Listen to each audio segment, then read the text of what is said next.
Ok, merci.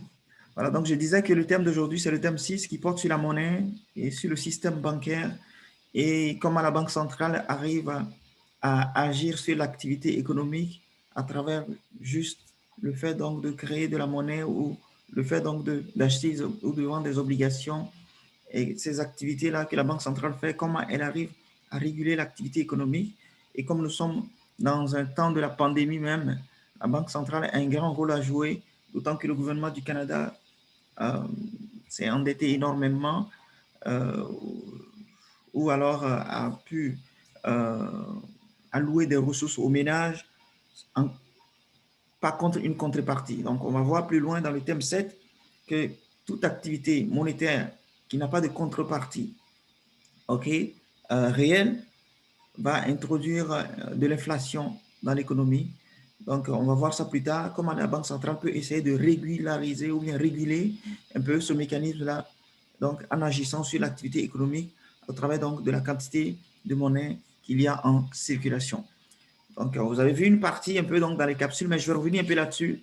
Et dans les thèmes suivants, je vais retourner encore en profondeur sur ces faits-là. OK? Alors donc, ici, je voudrais vous rappeler encore qu'il y a 3 types de définitions en ce qui concerne la quantité de monnaie ou bien la masse monétaire. Donc, il y a la masse M0 qu'on définit comme étant les pièces et les billets en circulation en dehors des banques. OK? C'est ce que nous touchons. Tout ce qui est en circulation en dehors des banques, ce sont les pièces et billets. Maintenant, en plus de cela, quand on ajoute les comptes chèques, donc vos comptes chèques auxquels vous avez directement accès, quand vous voulez, vous pouvez faire un retrait sans passer par le comptoir, par une procédure de signature. Vous pouvez directement retirer de l'argent là-dessus. C'est ça. C'est aussi une masse monétaire qui est disponible pour vous, qui est totalement différent des comptes épargne. Okay? Donc, quand vous prenez les billets plus les dépôts, ça vous donne la masse monétaire M1. Et quand vous prenez les billets, les dépôts et les comptes épargne, ça vous donne la masse monétaire M2. Il faut retenir vraiment ces définitions-là. Okay? M0, c'est l'ensemble des billets et des pièces qui sont en dehors des banques. C'est important parce que tout ce qui est à l'intérieur de la banque n'est plus pièces et billets, mais ce sont des réserves. Okay? Ce qui est à l'intérieur de la banque, ce sont des réserves. Maintenant, quand on ajoute à ce qui est en dehors de la banque, plus ce que vous avez sur vos comptes chèques, c'est-à-dire qu'on considère que ce qui est sur le compte chèque peut être dépensé n'importe quel moment de la journée. Donc, on les met aussi donc dans la masse monétaire. Et en plus de cela, quand on ajoute les comptes épargne, okay, donc les CELI et tout le reste, ça va faire donc M2. D'accord? C'est parfait. Alors, on va avancer. Je vais vous présenter donc la formule de calcul. Donc là, comme je l'ai dit, cette formule vous donne comment est-ce qu'on calcule la masse monétaire M1. Okay? Donc ça fait M0 plus D. D étant les dépôts. Okay? Bien, la somme des comptes chèques. Bien, l'ensemble de tous les dépôts. Okay? Donc, retenez bien cette formule. C'est important.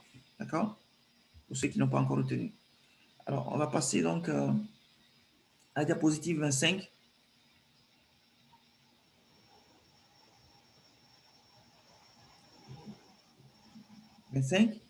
Alors là, je vous présente un peu les activités de la Banque centrale et je vais présenter aussi un autre agrégat qu'on appelle la base monétaire, qui est différent donc de la masse monétaire. Donc la base monétaire qui est notée BM, donc je rappelle,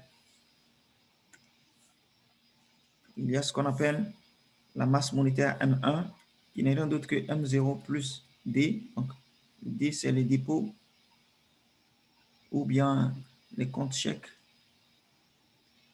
Et M0, c'est les billets ou bien pièces. Donc ça, on appelle ça masse monétaire. Et puis, il y a ce qu'on appelle base monétaire, qui n'est rien d'autre que aussi M0 plus R. Donc M0, c'est les billets et R, ce sont les réserves donc au niveau des banques. OK?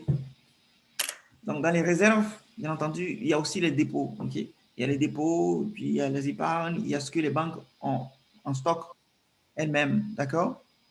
Donc, il y a aussi la notion de base monétaire qui comprend l'ensemble des liquidités détenues par le secteur privé.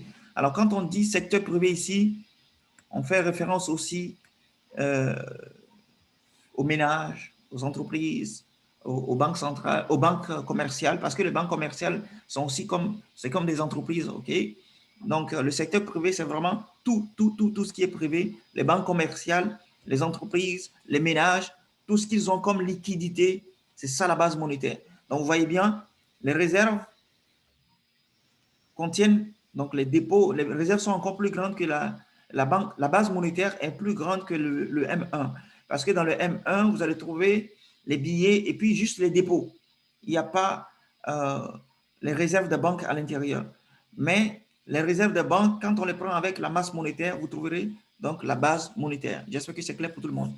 Donc, on appelle R les réserves de banque, qui est constituée donc des pièces et billets dans le coffre des banques et leur dépôt donc à la banque centrale.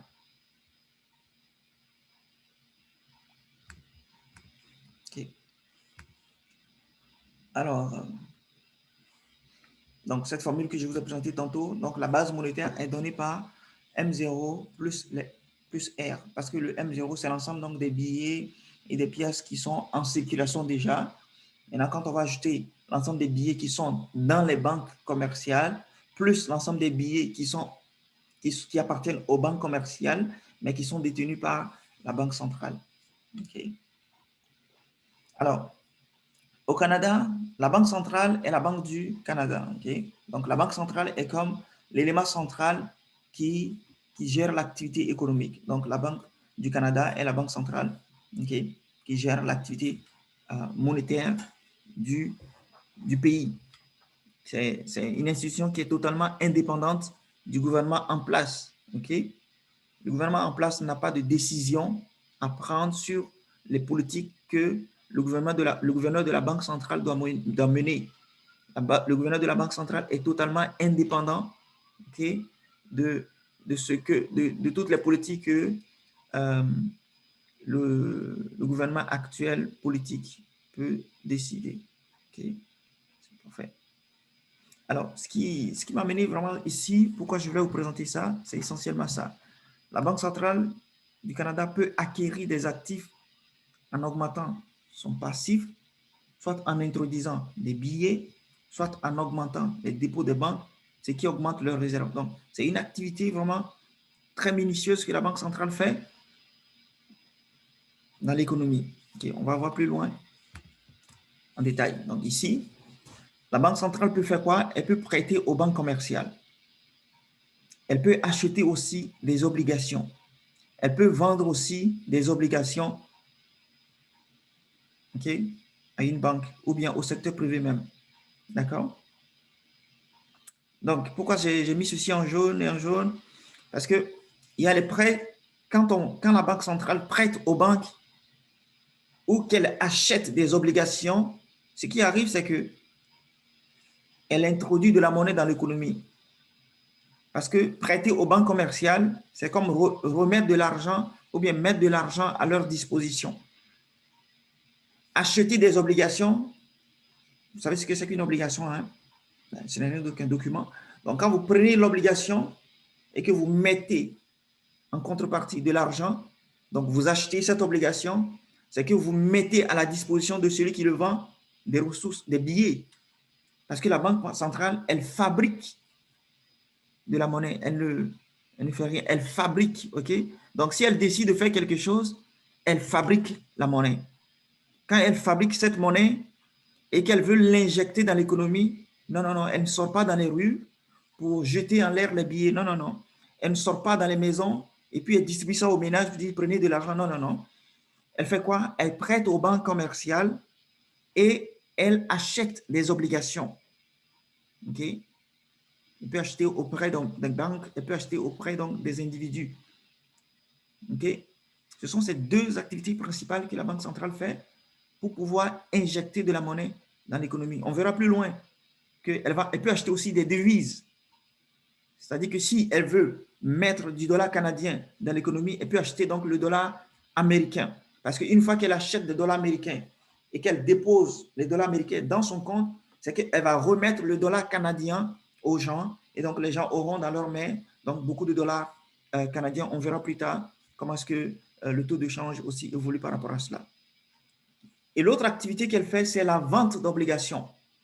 Vendre des obligations, c'est le fait donc de faire sortir donc les papiers qui est là et elle met ça aux individus, aux banques commerciales qui vont payer parce qu'elle vend.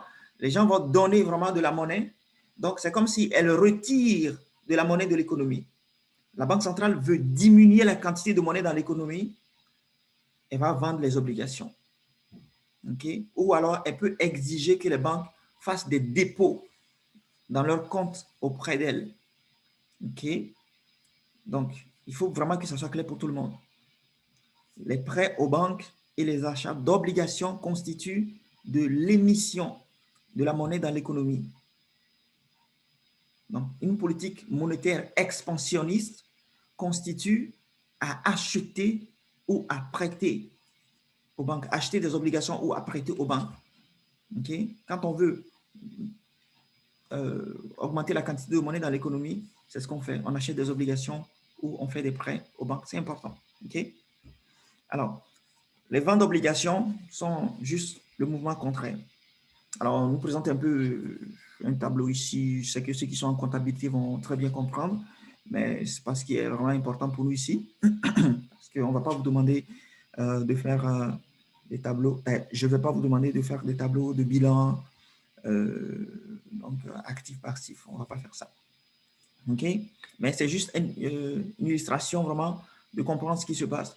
Donc, quand la Banque centrale du Canada achète à Banque verte une obligation qui vaut 1000 $, ce qui se passe, c'est qu'elle met à la disposition de la banque 1000 $. Donc, les réserves donc, de la banque verte vont augmenter de 1000 $.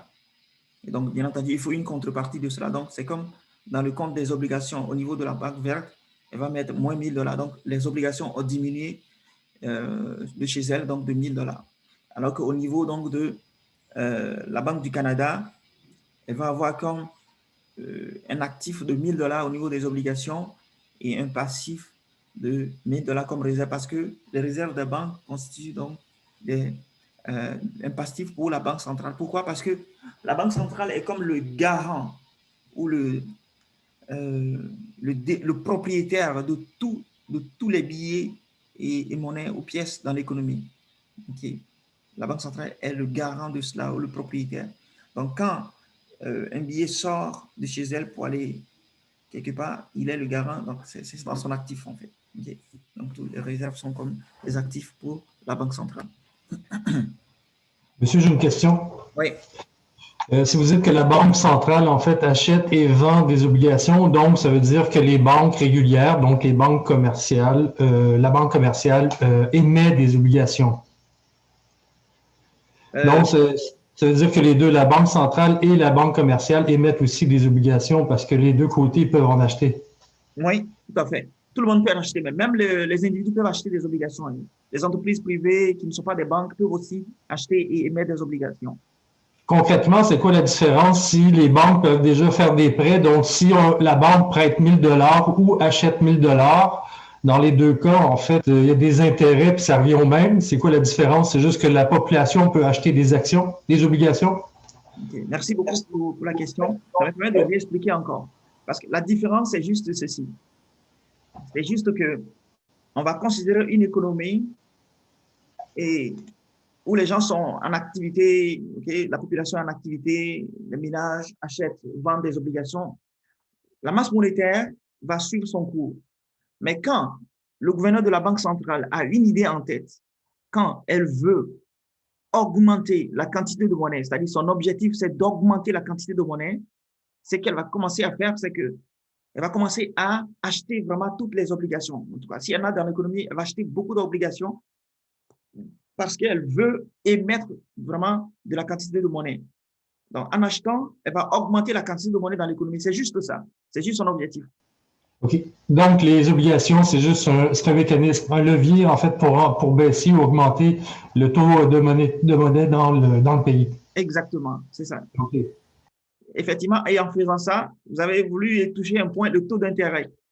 En touchant le taux d'intérêt, effectivement aussi parce que plus vous augmentez la quantité de monnaie dans l'économie, ben, le taux d'intérêt va vraiment diminuer. Mais si vous diminuez la quantité de monnaie, on va voir ça, ben, vous connaissez la loi de l'offre et de la demande. Quand la quantité de monnaie augmente, ben, la monnaie devient moins chère. Donc, le taux d'intérêt, puisque toutes les banques ont des réserves à leur disposition, donc elles veulent prêter à tout le monde. Donc, le taux d'intérêt va baisser. Donc, c'est ce que la Banque centrale fait pour pouvoir diminuer le taux d'intérêt aussi. Si la Banque centrale veut augmenter le taux d'intérêt aussi, ce qu'elle fait, c'est qu'elle rapatrie la monnaie ou alors elle vend des obligations et elle récupère donc la monnaie, elle diminue la quantité de monnaie et le taux d'intérêt commence à grimper aussi. Donc, c'est ces activités-là que la Banque centrale fait essentiellement. Okay? Mais elle ne compte pas sur le secteur privé pour régulariser, je ne sais pas si c'est régulariser, non, c'est pour réguler, la régulation. Elle ne compte pas sur le secteur privé pour réguler. Mais quoique, elle sait que les ménages peuvent émettre des obligations, peuvent acheter des obligations, mais est-ce qu'ils le feront au niveau que la Banque centrale aimerait? Non, pas nécessairement.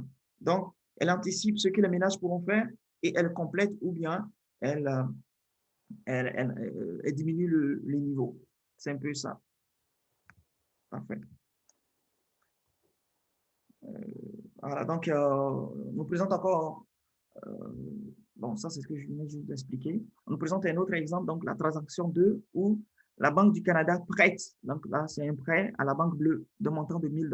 Donc, elle peut décider de prêter aussi. Le prêt en question va directement aller donc dans les réserves de la banque. La Banque bleue va avoir 1000 $ pour réserve pour pouvoir prêter aux gens. Bon, pour ceux qui ont fait la comptabilité, ils savent que les prêts vont être au passif. Okay. Et dans le bilan donc, de la Banque du Canada, les réserves sont toujours comme au passif.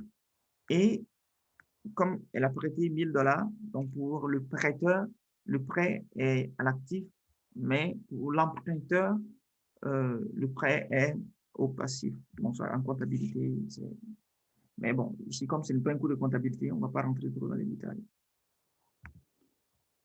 OK. Alors, le constat ici, c'est de réaliser quelque chose. C'est que toute activité qui a lieu entre la Banque centrale et les banques commerciales n'ont pas d'effet sur la masse monétaire directement. C'est important. Je mets l'emphase sur directement. Okay? La masse monétaire M1, qui est donnée par M0 plus D, n'est pas influencée directement par les activités qui ont lieu entre la Banque centrale et la banque commerciale. Okay. Pourquoi?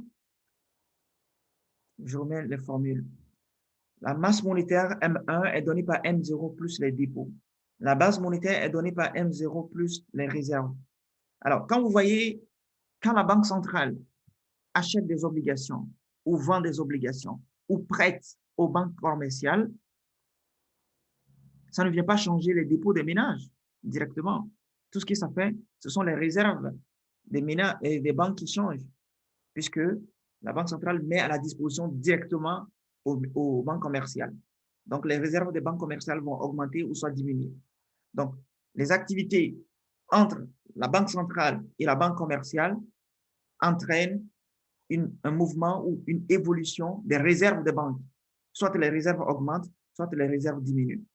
Donc, ça va entraîner un effet sur la base monétaire, mais ça ne change rien sur la masse monétaire M1 parce que la quantité de billets qui est en circulation reste la même. Les dépôts des ménages restent les mêmes. Mais, okay, il y a un mais, c'est que une fois que les réserves des banques sont disponibles, les banques peuvent maintenant commencer des activités. Elles peuvent prêter encore beaucoup plus d'avantages aux ménages et en prêtant, ben, les ménages peuvent retirer directement et ça va entraîner une augmentation des billets en circulation ou bien les ménages prennent ces prêts, ils les déposent sur leur compte chèque. Donc, ça peut aller directement aussi influencer, OK, la masse monétaire, mais en deuxième position, pas directement. OK? Est-ce que c'est clair pour tout le monde?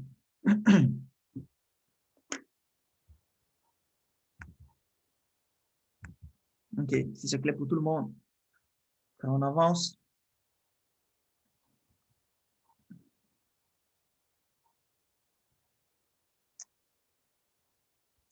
On va, bon, c'est ce que j'ai expliqué tantôt, mais on va prendre un exemple. Voilà, donc, ce que j'expliquais tantôt, c'est que une fois que les banques centrales mettent à la disposition des banques commerciales plus de réserves, ces banques commerciales peuvent maintenant prêter aux ménages et les ménages, en saisissant ou en prenant ces nouveaux fonds, peuvent mener des activités économiques. Donc, les dépôts peuvent augmenter ou bien la quantité de monnaie en circulation peut augmenter et donc la masse monétaire peut aussi augmenter et ainsi de suite. Ça, d'autres personnes peuvent le prendre, ils peuvent déposer sur leur compte chèque encore et ça augmente. Donc, on va voir un peu un exemple ici tantôt où une certaine quantité de monnaie a été introduite et par l'effet multiplicateur, okay, par des boules de neige, la masse monétaire a considérablement augmenté. Okay? Donc, c'est un exemple, voici, où 1000 $, okay, ont été remises par la Banque centrale à une banque A, par un achat. Donc, la Banque du Canada achète une obligation de 1000 $ à banque A, dont les réserves vont augmenter de 1000 $. Et maintenant, la banque A, ce qu'elle fait maintenant, elle ne thésaurise pas cette monnaie, mais elle prête à M. B qui les dépense. Donc, une fois qu'elle a prêté à M. B, M. B, en prenant cette somme-là, ça fait comme 1000 $ viennent s'ajouter, les 1000 $ viennent s'ajouter à la quantité de monnaie, ou bien de billets en circulation. Donc, la quantité de monnaie va augmenter de 1000. Et une fois qu'il a dépensé, Madame C est la personne qui a reçu les dépenses donc de près de M. B. Elle a reçu ça et le dépose à la banque E. Donc, ce qui se passe, c'est que dans le compte chèque de Madame C aussi, il va avoir une augmentation donc de 1000 $. OK? Donc, premièrement, il y avait 1000 $ qui sont rentrés dans l'économie en tant que masse monétaire. Ensuite, il y a 1000 $ qui se sont ajoutés au compte chèque. Et après, la banque E prête 900 $ à Madame F qui les dépense. Donc, il y a 900 $ aussi qui sont ajoutés encore à l'économie. Monsieur G reçoit cet argent et le dépose à la banque H. Donc, la banque H aussi prête 810 $ à monsieur I qui les dépense. Et Madame J reçoit cet argent et le dépose à la banque K. Donc, vous voyez, c'est les mêmes 1000 $ qui circulent. Donc, de 1000 $ à la banque A, la banque C arrive aussi à prêter, non, la banque E, pardon, arrive à prêter 900 $ et la banque H aussi arrive à prêter 810 $. Donc, 1000 $, 910 $, 810 $ sont comme injectés de plus dans l'économie sur la quantité monétaire. OK? Donc, ça fait combien déjà? 2710 $. 2710 $ que la Banque centrale a prêté ou bien a remis à la banque A a entraîné en tout 2710 $ d'augmentation sur la masse monétaire en second lieu. Okay? Pas directement, parce que directement, ce qui a augmenté, ce sont les réserves. Les réserves ont augmenté directement de 1000 $, mais par ricochet, la masse monétaire a augmenté donc de 2700 $, 2710 $. C'est ce que je veux vraiment que vous compreniez. OK? Vous comprenez ça? Ce serait bon pour les thèmes à venir. Bon, bien entendu, pour l'examen aussi. OK. Donc, la monnaie prend deux formes, M0 et D. Chaque fois qu'un nouveau prêt est accordé, quelqu'un, c'est-à-dire B, F ou I par exemple, voit son compte chèque augmenter. Okay? Soit c'est son compte chèque, soit c'est M0 parce qu'il peut retirer ça en billet ou bien mettre ça vraiment sur son compte chèque pour pouvoir aller dépenser directement en utilisant des machines internes. OK? Alors, la création totale de monnaie est donc de $1 000, $900 plus $810, donc $2 710. Bien sûr, le processus prêter, dépenser, redéposer pourrait se poursuivre et ajouter à la création de monnaie. Et on va parler plus tard donc de ce qu'on appelle la vitesse de circulation de la monnaie. Donc, plus la monnaie circule d'une main à une autre main, mais plus la quantité de monnaie qui va être générée par le fait que la Banque centrale introduit $1, ça va être encore plus grand.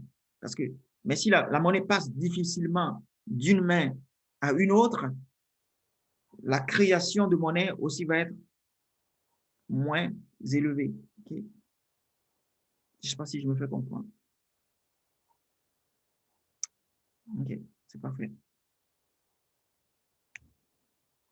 Alors, ce qui est important de savoir, c'est que le fait qu'il y a création de monnaie ne veut pas nécessairement dire qu'il y a création de richesse. OK? Parce que ce qui pourrait se faire, c'est que la Banque centrale, je vais donner juste un cas où il n'y a aucune activité économique qui est associée à la création de monnaie. La Banque centrale dépose les $1 000 dans le compte de la banque A. La banque A prête à M. B.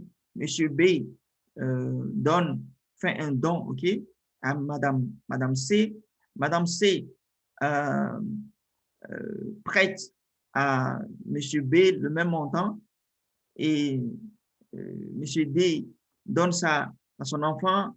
Donc, ça circule de main en main et chacun dépose sur son compte, après il retire.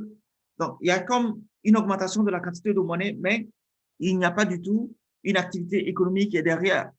Mais à partir du moment où quelqu'un prend cet argent, l'investit et fait fructifier ou bien fait une production, donc l'introduit dans l'activité réelle, en ce moment, il y a donc une création de richesse qui est associée. Mais toute création de monnaie n'est pas toujours synonyme de création de richesse. OK? C'est parfait.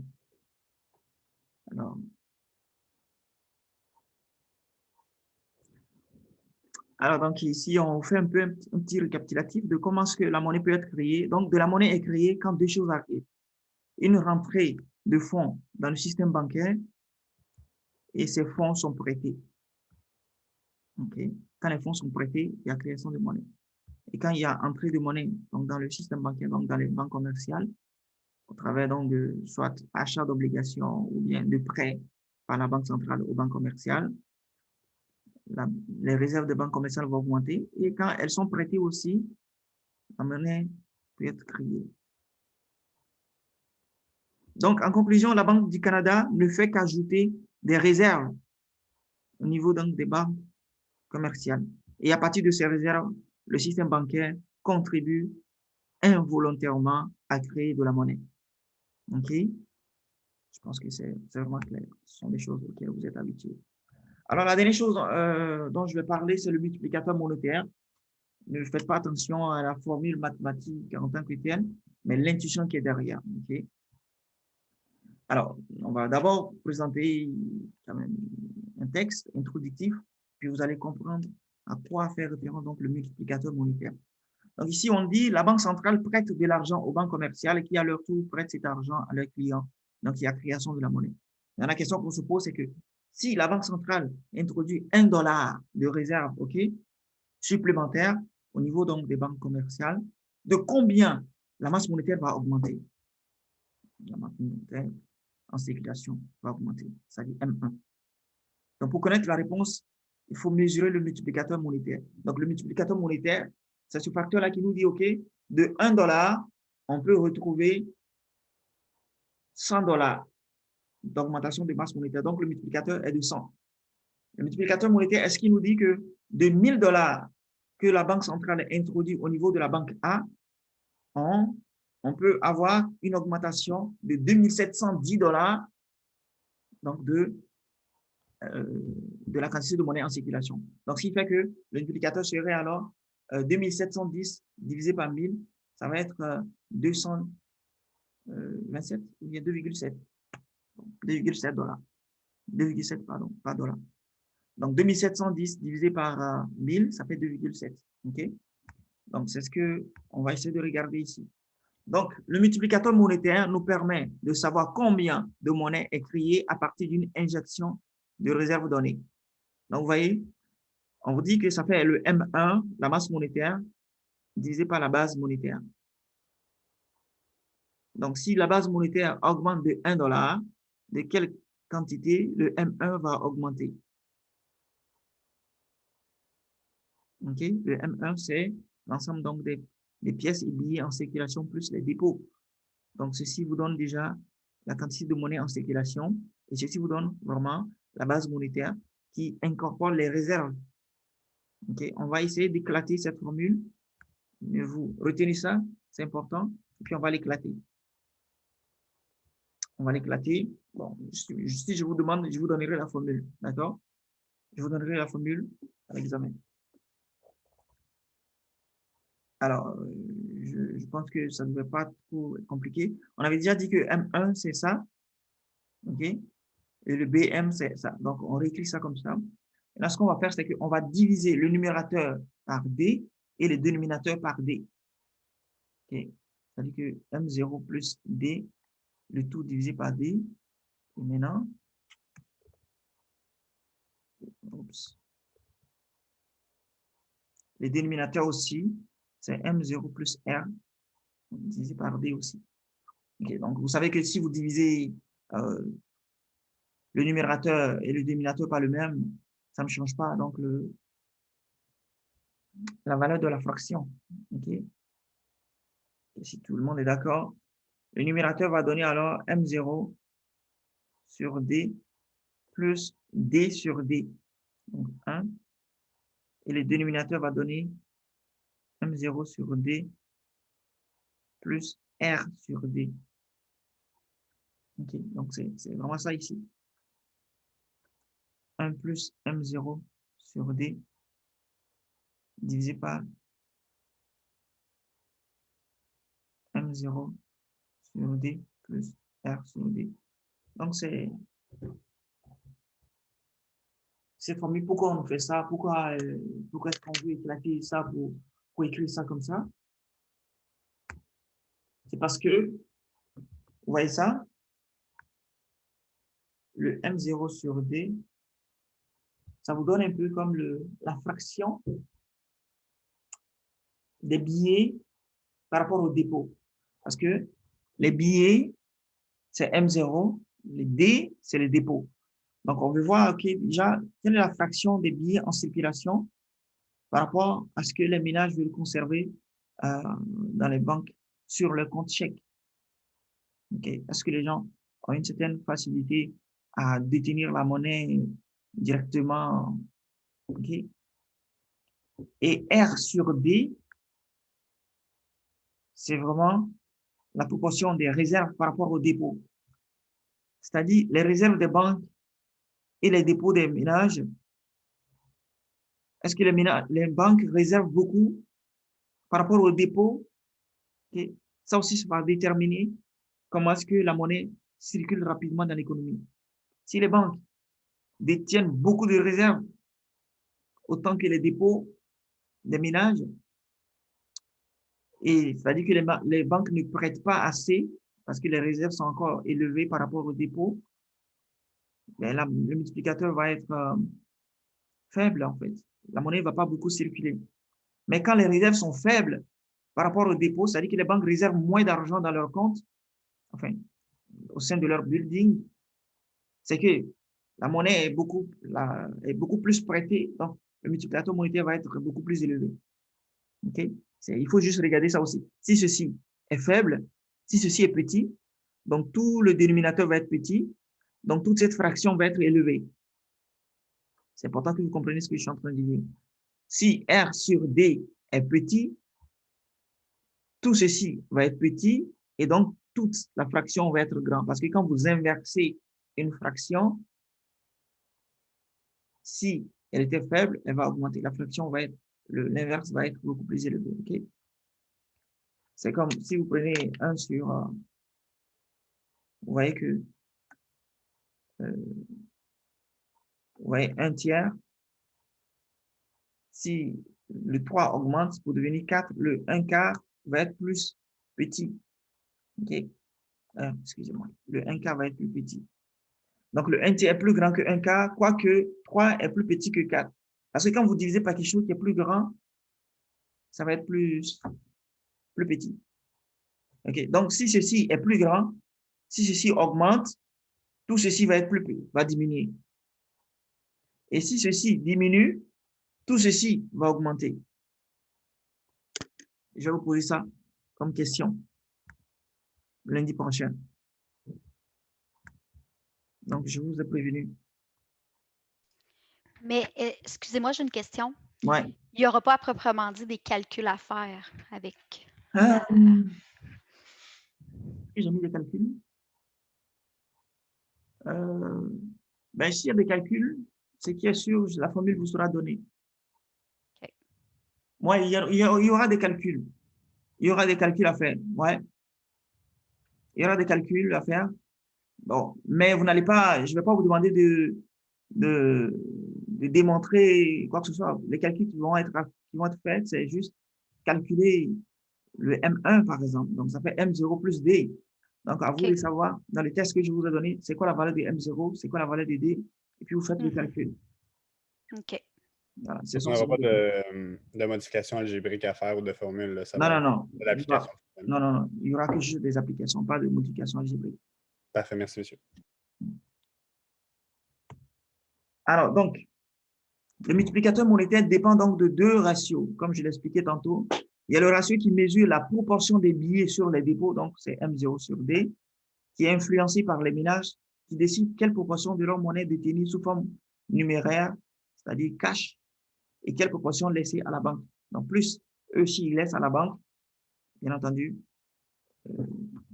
s'ils laissent à la banque, plus qu'ils ne consomment, donc ce M0 sur D va être petit, parce que le D va être plus grand, M0 sur D va être petit. Si le petit, bon, la masse monétaire va diminuer aussi. Okay. Alors, le deuxième ingrédient, donc c'est le R sur D, qui mesure la proportion des réserves sur les dépôts et qui est influencé aussi par les dépôts reçus et par les banques qui décident combien prêter et combien garder en réserve. Et plus les banques gardent en réserve, ben, moins le multiplicateur sera élevé. Alors donc, en résumé, le multiplicateur monétaire est créé quand les banques prêtent. Et pourquoi est-ce que le multiplicateur monétaire est aussi influencé par les ménages? Parce que les ménages, en déposant leur argent, permettent aux banques de prêter. Et si les gens ne déposaient rien, les banques ne pouvaient pas prêter. Okay? Donc, en pratique, le multiplicateur monétaire est très variable, ce qui fait qu'il n'est pas facile pour la Banque du Canada de gérer la masse monétaire simplement en gérant les réserves. Okay? Donc, parce que Daniel a posé la question, parce qu'il y a des ménages aussi qui font des activités d'émission. Donc, la Banque centrale n'a pas la même mise sur le comportement des ménages en tant que tel. Donc, ce n'est pas aussi facile d'agir directement sur la quantité monétaire en opérant directement seulement avec donc, la banque commerciale, parce que ce n'est qu'une espérance. Elle espère qu'en faisant ça, la banque va pouvoir prêter. Mais si les ménages ne veulent pas emprunter, les ménages veulent juste déposer aussi, parce qu'ils sont dans une situation d'incertitude où les gens consomment moins, les gens investissent moins en période de crise. Bon, ça devient difficile. OK, c'est parfait. Donc, on va passer aux exercices, d'accord? Est-ce qu'il y a des questions pour moi d'abord?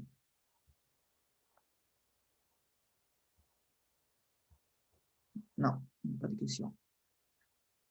C'est parfait. Alors, donc, l'exercice 1, c'est vraiment qu'une application. Hein. Comment calculer-t-on la base monétaire BM? Bon, BM, ça fait... J'ai oublié. C'est quoi déjà, BM? C'est M0 plus R, les réserves. OK. Donc, BM, ça fait M0 plus R. Et M1, je ne me rappelle plus non plus. Ça fait quoi? M0 plus les dépôts. OK. Ça fait M0 plus les dépôts. Parfait. Donc, c'est important de garder les deux là. Donc, on parle d'une situation où la banque détient des dépôts, mais ne fait pas de prêts. Calculer les changements en pièces et billets, en dépôt bancaire, en réserve, en base monétaire et en offre monétaire, M1, associés à chacune des réponses, à chacune des actions suivantes. Donc, il y a des actions qui sont posées, puis vous devez savoir à quoi ça pourrait correspondre. Il faut vraiment les maîtriser, ça. Je vais vous demander ça. OK? Donc, ce qu'il y a, c'est que on nous dit que Carré Price retire, c'est important, $400 de la Banque des Prairies et les donne à PK Souban. C'est un don. Donc, PK Souban achète un bâton à Markov. Markov dépose $100 à la banque et donne $100 à Pacioretty. HBCS, c'est une banque, prête $90 à Beaulieu qui les retire immédiatement. Alors, donc, on va mettre quels sont les effets dans le tableau ici. Alors, Carré prête à Souban. Ça correspond à quoi? Le fait de prêter à Souban. Est-ce que ça change quelque chose sur M0? Ça rajoute 400 $. Sur le M0? Oui. De quoi? Parce que c'est c'est la liquidité qu'il va avoir maintenant en circulation dans ses mains à lui.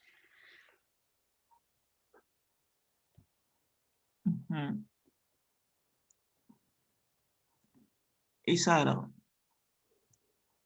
Bon, peut-être qu'ils n'ont pas posé la question ici. Normalement, Carré qui retire $400 à la banque. Qu'est-ce que ça fait? Ben, ça vient diminuer le D, puis ça fait augmenter le M0. C'est ça. Normalement. Et les réserves, ça fait quoi pour les réserves? Les réserves viennent descendre de 400 aussi. Et la base monétaire? Elle est inchangée. Pourquoi elle a été changée? Parce que la base monétaire, c'est la masse d'argent liquide plus les réserves. Donc, Mhm, c'est plus 400 moins 400, ça fait 0. effectivement. Je ne sais pas si tout le monde nous suit, hein? Il a pris l'argent des réserves pour les mettre dans le M0. Donc, il a retiré de la banque pour le mettre dans M0. Donc, les réserves au niveau de la banque pour le mettre dans M0. Donc, et pour M1, donc ça, je parle donc de Carré qui retire. C'est cette action qui n'est pas mise ici. Le M1, qu'est-ce qui va se passer? Il reste inchangé aussi. Ouais, ça a changé aussi parce que dans le fond, la partie des réserves qui ont été retirées, ce sont les dépôts. Donc, ce sont les dépôts qui ont été, les dépôts de Carré qui ont été retirés pour être ajoutés à la masse M0. Mais au niveau de la banque, ce sont les réserves de la banque qui sont sorties pour entrer vraiment dans l'activité, donc pour s'ajouter à M0. Donc, ces deux ne vont pas subir de modification. Okay, donc, revenons un peu donc à Carré qui prête à Souban. Donc, ils ont dit donne, mais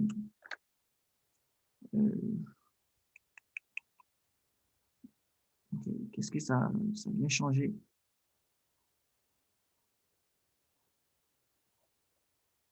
Quand Carré prête à Souban. Donc, la réponse qui avait été donnée, c'est quoi? Ça vient augmenter.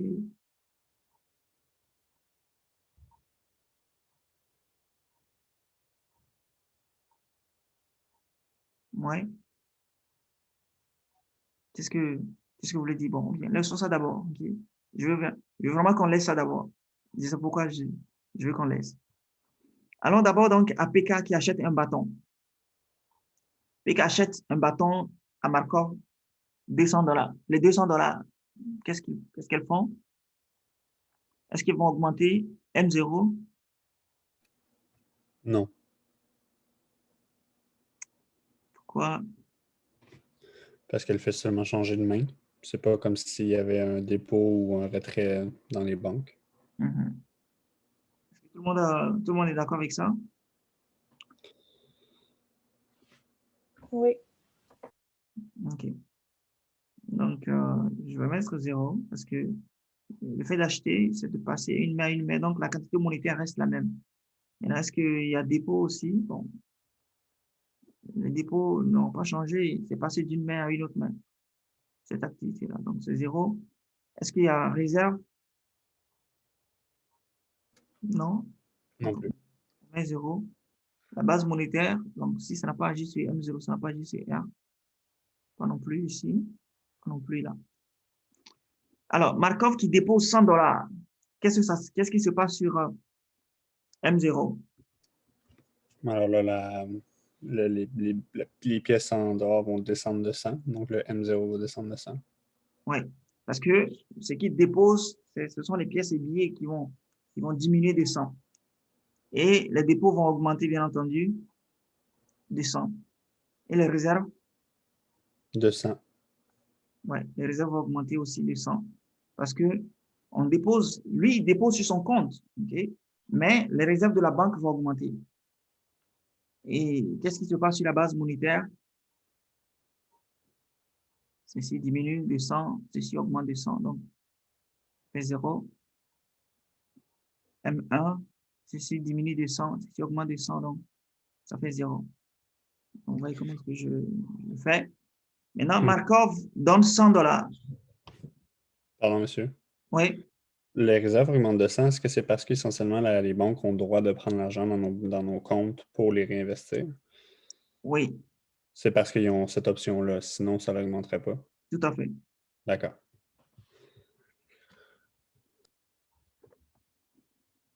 Et, bon, on va voir ça quelque part tantôt. Bon. Donc, parlons donc de Markov qui donne $100. Markov qui donne $100. Quel est l'effet sur 0, ça fait 0 parce qu'il n'y a rien qui change. 0, Les dépôts, ouais, ça fait 0 aussi. 0. Les réserves, ouais, parce que ça fait d'une main à une autre main seulement. Donc, il n'y a rien qui change dans le fond. Alors, maintenant ici, faisons attention, HBSSC qui prête $90. Alors, les $90 qui sont prêtés ont quitté. Est-ce que ça vient? Ça change M0?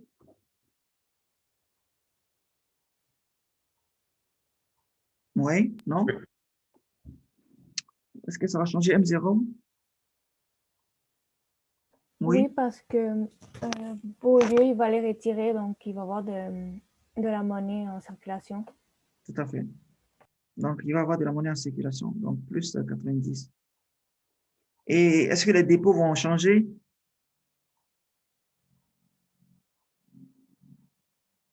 Non. Pourquoi? Mais j'imagine parce qu'il les retire, donc ça ne reste pas vraiment dans son compte. Donc, s'il les retire, donc les dépôts doivent baisser alors. C'est pas les réserves qui vont baisser? OK. Ouais, c'est ça. Mais pourquoi ce n'est pas les dépôts qui vont baisser?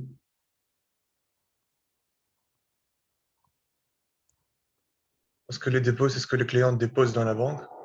Oui. Si le client retire, euh, si le client retire, voilà, ici. Ici, par exemple, quand Carré a retiré $400, on avait dit que les dépôts ont baissé de 400.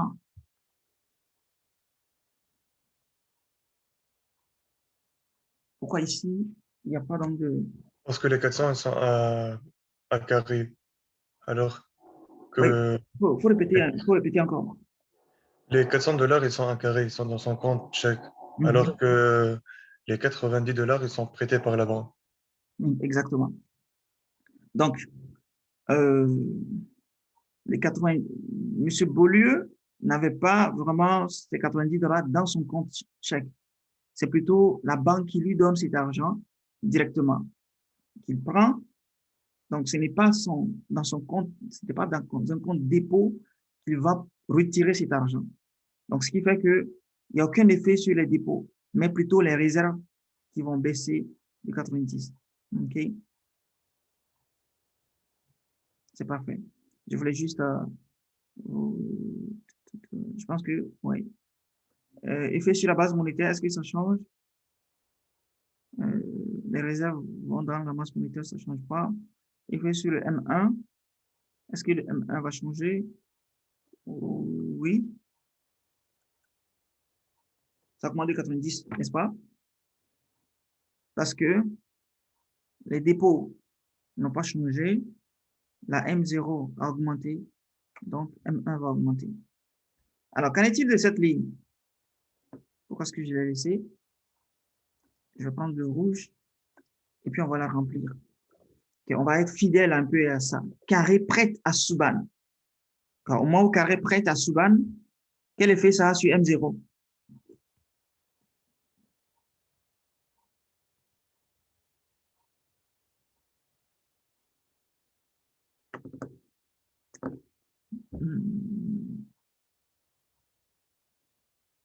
Quel fixe ça?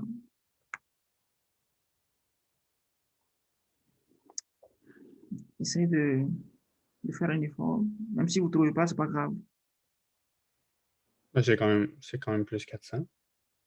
Attendez. C'est quoi exactement la question? Excusez-moi. C'est un carré qui prête à Suban. Quel effet ça va avoir sur M0? Donc, lui, il a 400 $ dans ses mains, puis il le prête à Suban. Donc, un transfert d'argent. Donc, ça va être 0. Ouais. Ça devrait être 0. Mais en même temps, monsieur, si Carrie retire 400 $ de la banque, donc c'est de l'argent liquide qu'il a, puis les transferts en monnaie papier à Suban, ça serait... C'est comme dans le fond, vous faites la première phrase, vous la séparez en deux. Exactement. Un prêt d'argent, donc c'est juste un transfert de main. Exactement. C'est ça, je voulais pas mener la confusion à votre niveau, je voulais vraiment être clair avec vous pour que, voilà, à l'examen, vous ne soyez pas confus, quoi. Parce que je veux vous donner des textes qui sont clairs. Parce que quand on dit carré prête à Suban, vous voyez, quelqu'un d'autre va comprendre que, ah, ok, elle prête, donc, c'est Suban qui lui a demandé de lui prêter, donc elle est partie à la banque retirer et prêter. Alors que quelqu'un comprend juste prêter, donc, le passage d'une main à une autre main. C'est pour ça que j'avais voulu contrer d'abord carré retire, parce que le fait de retirer, c'est ça l'opération qui se passe. Et le fait de prêter est une opération à part aussi. Mais on peut les combiner, les deux ensemble. Une fois qu'on combine les deux ensemble, donc, bien entendu, si on veut juste être fidèle vraiment au fait, à la phrase, ça va être 0, 0, 0, 0, OK? Mais si on combine les deux, vous allez voir, ça va faire plus de 400. Je vais mettre ça en une autre couleur. Du genre, plus 400, moins 400, moins 400, 0, 0. Du genre, la ligne qu'on a écrite ici. Parce que la vraie opération, elle est passée déjà quand elle retirait. Mais le fait de prêter juste à un membre de la famille ne modifie pas le comportement. C'est comme l'argent que vous-même, enfin, maman retire l'argent, dépose, et puis papa prend ça pour aller acheter au marché. Bon, il n'y a aucun changement dans le fond en tant que tel. OK. À l'examen, ça va être bien inscrit, ça va être séparé? Ça va être clair, ouais. Oui, OK. Parfait, merci. Bienvenue. Est-ce qu'il y a des questions que vous avez? Regardons le corrigé. Voilà, donc le corrigé est associé, voilà, comme ce que vous êtes en train de dire dernièrement. Alors, donc, j'ai mis en jaune ça, juste pour vous dire que la différence, comme Mohamed Ali l'a expliqué, c'est vraiment ça. C'est parce que la banque, c'est la banque qui prête. Ce n'est pas un retrait. Okay? C'est un prêt et non un retrait de son propre compte dépôt, mais un prêt qui est octroyé par la banque. Okay? Donc, j'ai souligné ça aussi pour vous faire remarquer. Okay? Donc, ici, c'est un dépôt, ce qui fait que ça agit directement sur... OK, ça marche. Voilà, donc, la question petit c qui est posée maintenant, c'est de quel est l'effet total sur M0, D, BM et M1. Je vais juste regarder. Donc, ça fait plus de 400, moins 100, plus 90. Ça va être 390, une augmentation de 390. OK, après, ici, une diminution de 300, une diminution de 390, une augmentation de 90. OK.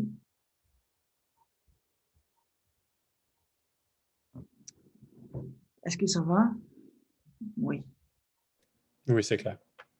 C'est parfait. Donc, l'exercice 2, c'est de définir le multiplicateur monétaire MM en fonction des réserves agrégées R, des dépôts agrégés D et des pièces en billets et billets M0. Donc, vous connaissez la formule? C'est ça. Il faut savoir effectivement ce que représente le multiplicateur monétaire. Bon, quand bien même, moi, je ne vais pas vous demander de me donner la formule, mais vous devez savoir à peu près ce que fait le multiplicateur monétaire. C'est quoi qui est au numérateur, c'est quoi qui est au dénominateur. Juste pour être sûr que ma logique est bonne, monsieur, quand les réserves sur dépôt descendent ou sont petites, le multiplicateur monétaire, la fraction est grande, c'est ça? Ouais. Oui, c'est ça. Puis si les réserves sur dépôt augmentent, alors le MM va diminuer. C'est ça. Oui, OK, parfait. Parce que tout ce qui est au dénominateur qui diminue va faire augmenter la fraction. Et tout ce qui est au dénominateur qui augmente va faire diminuer la fraction. Parfait. C'est ce qui est important de retenir. Quand vous divisez quelque chose par un plus grand nombre, ça va diminuer, ça va être plus petit.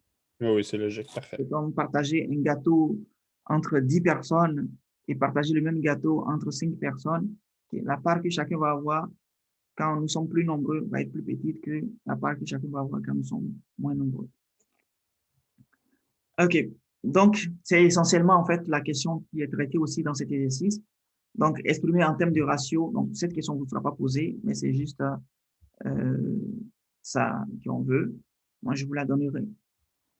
Alors, ça dit que devient le multiplicateur monétaire si la Banque centrale impose un ratio réserve-dépôt plus élevé. Donc, RD plus élevé va entraîner tout ceci plus élevé, donc tout ceci plus faible.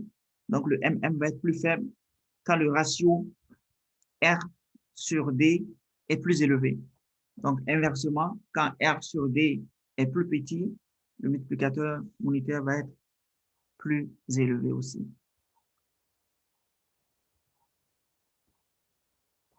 OK?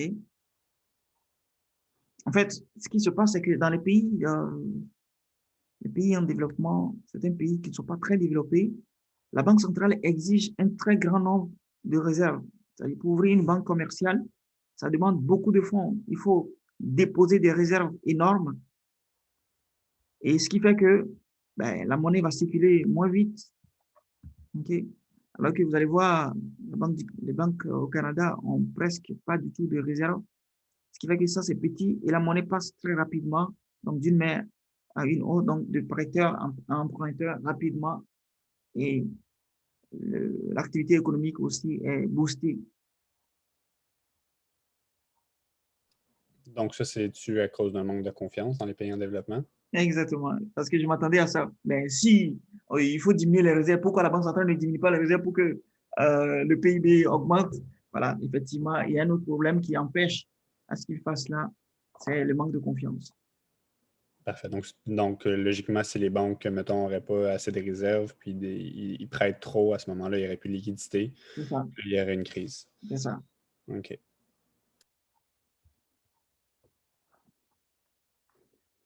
Alors, bon, les 6-3, c'est à partir du discours prononcé par Caroline Wilkins. premier sous-gouverneur de la Banque du Canada à l'Université Wilfrid Laurier à Waterloo, le 13 novembre 2014. Donc, je pense que c'est sur le site. Vous pouvez le lire, mais dans le fond, c'est pas un exercice qui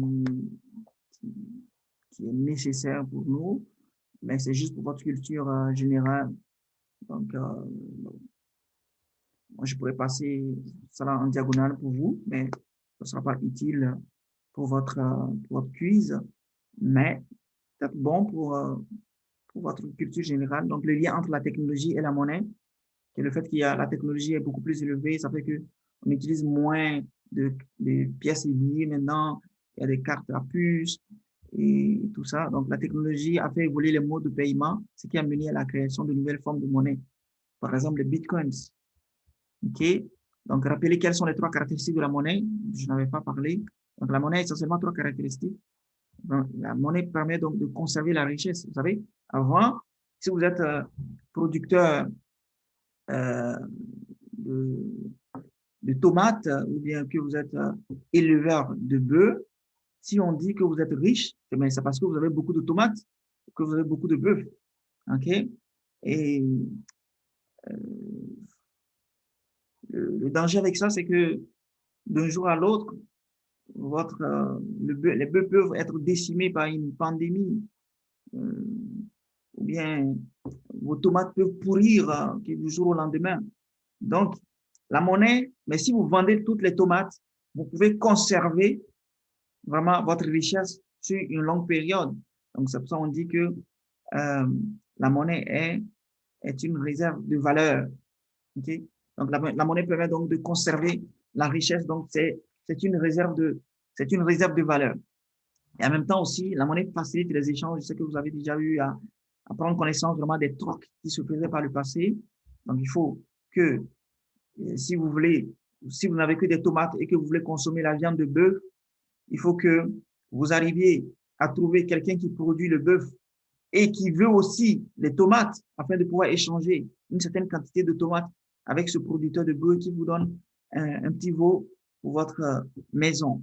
Et mais si personne ne veut acheter vos tomates, ou bien ceux qui veulent acheter seulement les tomates, ce sont des producteurs de blé.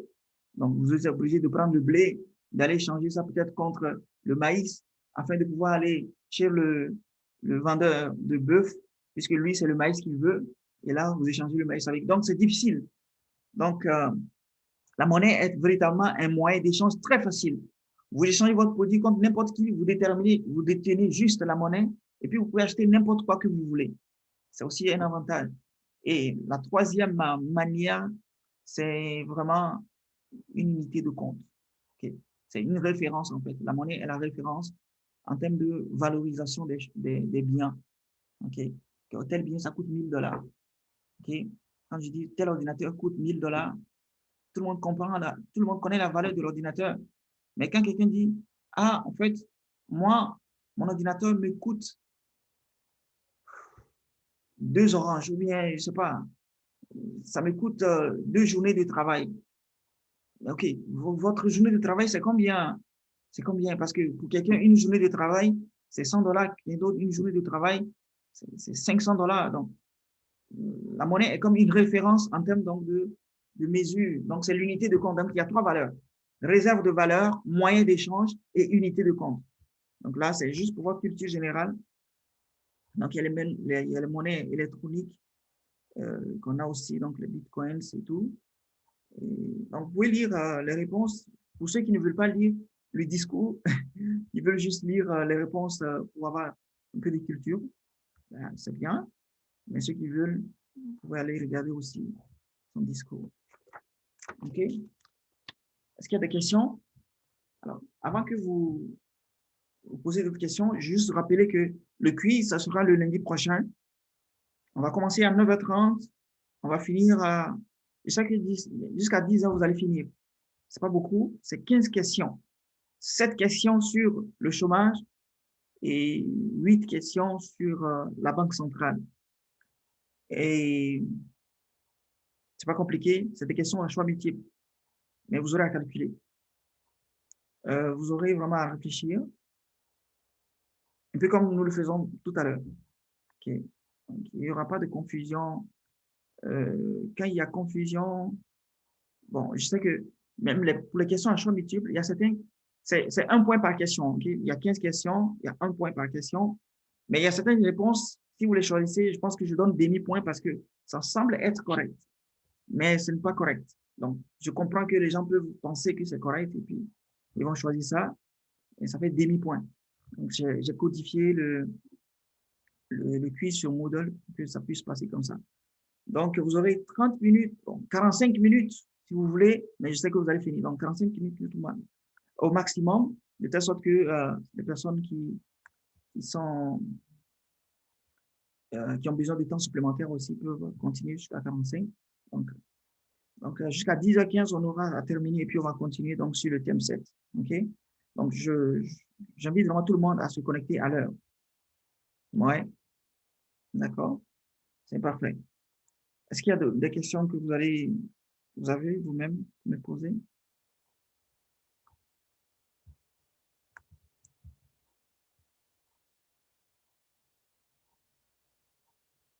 Oui, vous en avez? Non, c'est très clair. C'est 15 questions de 9h30 à 10h15, puis nous devons quand même faire le thème 7. Effectivement. Donc, ce sera des petites questions, ce ne sera pas compliqué, soyez relax. C'est la chose qui est vraiment très importante. Parce qu'il y a des gens qui sont capables, mais parfois le stress ou bien la pression fait que bon. C'est sur le métacours? Non, non, non, ça sera dans notre groupe. Ce ne sera pas dans le métacours, ça sera dans notre groupe. On va composer. OK? Donc, soyez juste calme. Okay? Ne soyez pas pressés.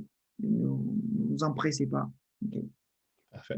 Avons-nous besoin d'une pièce d'identité? Oui, parce que, bon, ce qui est sûr, j'aurais besoin quand même de vos caméras.